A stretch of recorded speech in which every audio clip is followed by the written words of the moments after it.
꼬기님 반갑습니다. 네, 반갑습니다. 예, 이렇게 인터뷰 응해주시고 어려운 시간 내주셔서 감사합니다.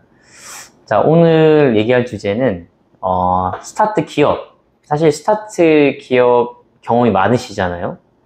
그리고 지금도 이미 하려고 하고 있고, 그래서 가장 근본적인 얘기를 할 수 있을 것 같아요. 뭐냐면 본인이 그래도 대기업이나 뭐 다른 데서 나름 안정적으로 이렇게 월급 받으면서 이제 고액 연봉자 나름 살 수 있는데 스타트업이라는 걸 선택했고, 지금 실제로도 본인이 3개월 정도 월급이라는 게 없잖아요. 퇴사했기 때문에. 그렇죠. 없죠, 지금. 근데 어쩌면 되게 어려운 결정이란 말이죠. 그런데도 불구하고 본인이 도전하는 거는 그만큼 뭔가 장점이 있기 때문에 할 거란 말이죠. 뭘까요? 사실 그런 건 있는 것 같아요. 약간 근거 없는 자신감도 좀 있는 것 같고요. 근데 그런 거에 대한 다른 사람이 보기에는 근거 없는 자신감일 수는 있는데, 제 나름 보기에는 이게 리스크가 이게 더 낫다고는 이제 좀 의아하게 들리실 수는 있지만, 오히려 리스크가 좀 낮다고는 생각하고 있습니다. 이게 저도 처음에 대기업에 이제 대학원을 졸업하고 대기업에 갔을 때 한 1년 정도 있다가 보니, 이게 이 생활이 유지될 수 있을까? 물론 정말 좋죠. 너무 월급도 많이 나오고 안정적이고 크게 일도 계속 대학원에 해왔던 거 계속 해왔던 거 연장선으로 하면 되니까 그런 부분은 정말 좋았는데, 이게 나이가 조금만 먹어도 한 10년만 지나도 이게 유지가 안 될 것 같은, 아주 어떻게 보면 굉장히 좀 위협감을 좀 느꼈어요. 유지가 안 될 것 같다. 특히 대기업 연구소는 더 그랬었던 것 같고요. 오히려 이제 사업부 쪽으로 가면 훨씬 더 상황은 나았을 것 같은데, 네, 저는 그 대기업 연구소에 있었을 때는 그런 위협을 좀 느꼈고, 리스크가 이거 10년 이후에는 나가서 아무것도 할 수 없겠구나. 약간 내가 이때까지 배웠던 거는 대학원에 배웠던 거 그거 아주 알량한 고 지식밖에 없는데, 그거 가지고 10년 뒤에 나가서 아무것도 못할 걸 아니까 그런 바에는 오히려, 그리고 그럴 바에는 오히려 좀 더 작은 기업에 가서 제가 큰 걸 보자. 제품 전체를 배워서 내가 이제 어떻게 내 인생을 내가 좀 개척해 나가자, 이런 생각이 좀 컸던 것 같아요. 그래서 지금 대기업에서 좀 더 스타트업을 제가 이제 지난 기업이 스타트업을 제가 창업한 건 아니니까, 스타트업에 제가 이제 취업을 한 거니까, 실제로 이제 제가 완전 창업하고 하는 건 이제 완전 처음인 거죠. 이제 완전 처음인데, 대기업에서 한 계단 내려와서 이제 경험을 좀 하고, 이제 좀 어떻게 돌아가는 건 느낌을 이제 파악을 했으니, 이제 좀 내가 해볼 수 있겠다라는 거를 좀 이제 느껴서 좀 도전을 하게 됐죠. 근데 어찌 보면 뭐 비유가 적정한지 모르겠는데 동물원에서 열심히 있다가 동물원에 있는 동물들 열심히 일하잖아요. 있다가 어찌 보면 야생 정글에 나온 거거든. 그럼 그때부터 이제 본인이 먹잇감을 찾고 발견하고 사냥해서 이제 먹고 살아야 되는 건데, 재정적인 측면에서는 사실 타격이 큰 건 사실이거든.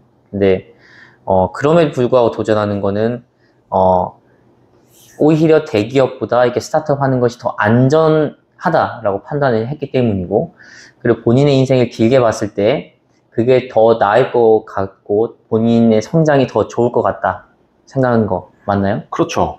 네, 오히려 아까도 말씀드렸지만 사실 이게 대기업 연구소가 굉장히 적합한 예시이긴 한데, 거기서는 제가 보기에는 최근 들어서 더 그렇게 방향이 바뀌고 있는데, 나이 한 40에서 45 정도만 돼도 굉장히 본인 스스로도 이제 위협을 느낄 거고, 그래서 그 전에 이제 교수님처럼 오히려 공직으로 빠지시는 분이나 정출연이나 이런 쪽에 계시는 분은 오히려 이제 정년 보장이 되니까, 오히려 그런 쪽이면 오히려 상황은 괜찮은데, 사기업 연구소는 굉장히 저는 위험하다고 생각하고 있습니다. 물론 연봉은 그만큼 뭐 조금 프리미엄을 받긴 하지만, 그게 최근 들어서 부동산 급등이라든지 그런 물가 오르는 것을 감안을 한다면, 연봉을 더 많이 받는 것에 대해서 지금 다들 아시다시피 뭐 이제 소득세가 굉장히 많고, 이제 어떻게 보면 전문직 연봉이 어느 정도만 높아도 소득세가 너무 많이 떼가기 때문에 이런 부분에 있어서는 오히려 이제 부동산이나 이런 물가 오르는 걸 보면 오히려 지금 중산층이 더 다 무너지는 상황에서 이런 전체적으로 보면 저는 오히려 그쪽 연봉을 더 많이 받는 전문가 쪽 집단이 굉장히 위험하다, 리스크가 높다고 보고 있고, 저는 오히려 그 반대로 최근 들어서는 이제 국가적으로 창업이나 이런 그런 부분이 를 장려하고 있는 부분도 있는 것 같고요. 그런 쪽으로 저는 생각을 계속 이제 어떻게 보면 남이 계속 안 가는 길을 경쟁이 좀 더 어느 길로 가면 경쟁이 좀 없을까? 이게 결국 경쟁 사회다 보니 이게 결국 그 경쟁해가지고 이제 탑으로 가지 않으면 살아남기가 쉽지 않다. 뭐 살아남더라도 이제 뭐 그저 그런 이제 삶을 산다면 굳이 그럴 바에는 저는 이제 경쟁이 없는 쪽으로 오히려 계속 찾아나가는 방향이 리스크를 좀 더 줄여나가는 방향이지 않나? 그런 생각을 했고요. 그래서 대기업에 있다가 스타트업으로 가서 4년 동안 이제 근무를 했는데, 사실 뭐 거기서도 스타트업에서 배웠던 지식이라든지, 뭐 물론 거기서도 급여를 받았고요. 거기서 오히려 제가 받았던 어떤 전체적인 어떤 금전적인 부분뿐만 아니라 얻었던 지식이라든지 이런 부분을 생각해 본다면 대기업 연구소에 있었을 때보다 월등히 비교가 안 될 정도로 저는 많이 성장을 했고 배웠다고 저는 생각하고 있거든요. 지금 이제 혼자서 나와서 또 보니까 저는 그 경험조차도 너무 부족했고, 지금 내가 모르는 게 너무 많다, 더 많이 지금 배우고 해야겠다라는 생각을 많이 하죠. 근데 오히려 이렇게 제 인생을 제가 책임지고 제가 이제 개척에 나가겠다는 거에 훨씬 더 저는 바람직한 것 같아요. 그래서 좀 더 만족감이 크다. 만족감이 크고, 뭐 제 인생 제가 책임지는 거고 많이 남에게 종속되는 것보다는 이렇게 해야 좀 많이 먹을 수 있지 않을까 이런 생각도 들고요. 뭘 사실 먹어요? 네, 금전적으로 제 목적은, 사업하는 목적은 돈 버는 것에 굉장히 큰 틀이 있고요. 이게 막 돈돈거린다고 생각할 수는 있지만 사실 이게 두 가지라고 보여요. 인생을 살면서 뭐든 뭐 박사학위를 따든 뭐 그런 다 그런 걸 제쳐두고 두 가지가 있는데, 제가 생각하기에는 이제 명예하고 돈입니다. 두 가지는 명예하고 돈인데, 명예를 좀 다르게 얘기하면 뽀대라고 할 수 있어요. 뽀대나게 살 것이냐, 아니면 그냥 좀 오히려 좀 비굴하더라도 돈을 많이 벌 것이냐, 그 두 가지로 나뉜다고 볼 수 있는데, 저는 오히려 이제 뽀대나 명예는 별로 관심이 없고요.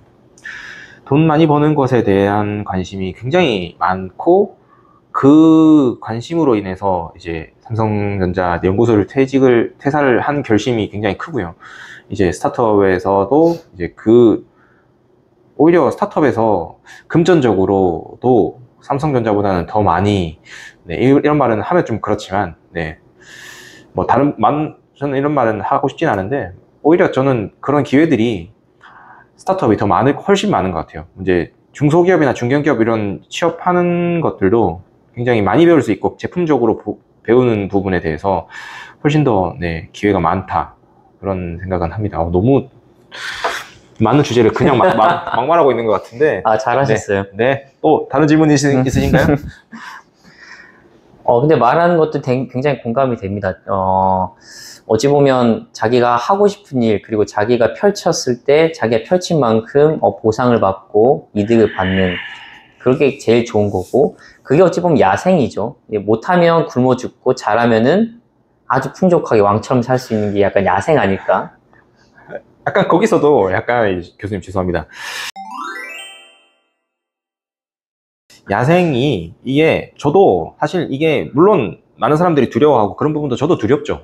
그런 무서운 부분도 있는데, 이제 이런 부분을 예상을 해왔고 그거를 리스크를 관리를 해야 된다는 측면에서, 제가 이제 와이프도 있고 이제 집도 있고 한데 이제 아기도 태어났고 했는데, 그런 이제 리스크 관리라고 하는 게 오히려 좋은 것 같아요. 이런 리스크가 있다는 걸 미래에 이제 제가 창업을 할 거고, 그러면 돈이 이제 필요하고 월급이 없어지고, 그런 부분에 대해서 이제 이전 2, 3년 정도부터 계속 이제 준비를 해왔던 거죠. 그래서 그런 자산 축적이라든지 투자라든지 뭐 그런 부분을 다 이제 고려를 해가지고 여러 가지 시나리오를 다 짜가지고 2중, 3중으로 이 정도 되면 내가 3년 정도는 월급을 집에 안 가져와도 이제 사업은 문제없이 할 수 있겠다. 3년 정도는 그냥 해보자. 해보고 안 되면 다시 뭐 취업하면 되지. 이런 마인드가 좀 있었던 것 같아요. 물론 월급이 다른 사람, 이게 그래서 딱 비교가, 요즘 세대가 참 비교가 진짜 많이 하는데, 비교를 안 하게 된 게 굉장히 큰 것 같아요. 다른 사람들을 비교하면 저 사람은 뭐 월급 5, 600 벌고 700 버는데 난 지금 빵원이네.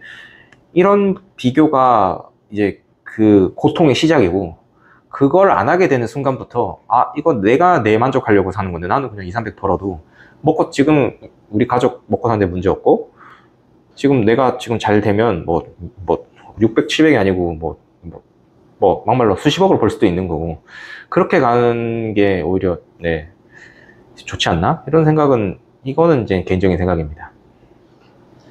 네, 어쨌든 그 창업이라는 게 무조건 창업해라라는 건 절대 할 수가 없고, 사람의 성향에 따라 다를 것 같긴 한데, 그렇죠. 꾸기님 성향에 맞게 본인의 진로를 정한 것이고 한데, 돌이켜보면 지금 현재 거의 시작하는 단계인데, 지금 현재 시점을 어떻게 평가하세요? 잘했다고 생각하세요? 아니면, 좀 더 준비하고 나올 걸, 이런 생각하세요?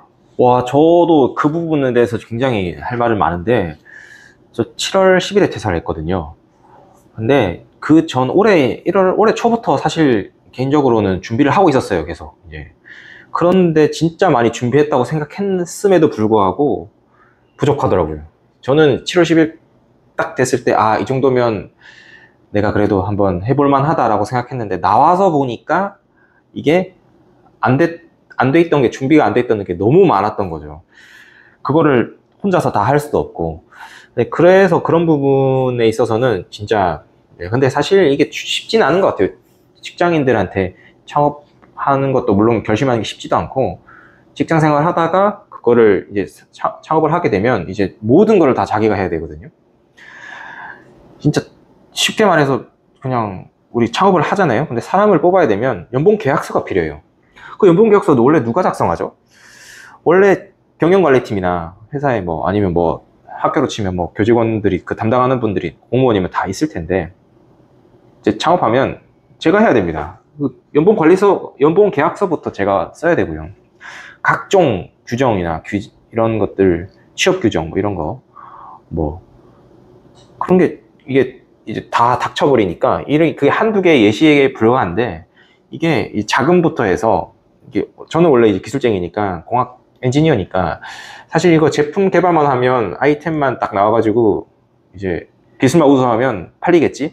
라는 생각으로 이제 그게 좀 컸었는데, 이제 나와보니 이제 마케팅도 해야 되고, 어쨌든 팔로도 있어야 되고, 매출은 어떻게 만들 거고, 자금은 어떻게 갖고 갈 거고, 사람은 어떻게 뽑을 거고, 이게 고려해야 되는 게 한두 개가 아닌 거죠. 이런 부분은, 근데 이게 참, 저도 많이 듣고 저도 많이 준비했다고 생각했지만 그래도 부족한 것 같아요. 근데 어쩔 수 없이 이거는 부족한 채로 시작하는 게 맞는 것 같다, 이런 생각은 듭니다. 직접 경험하다 보니까 되게 생생한 얘기를 직접 듣고 있는데요. 그 생생한 이야기를 2부에서 계속 이어나가 보도록 하겠습니다. 2부요? 2부도 있나요? 2부에서 뵙겠습니다.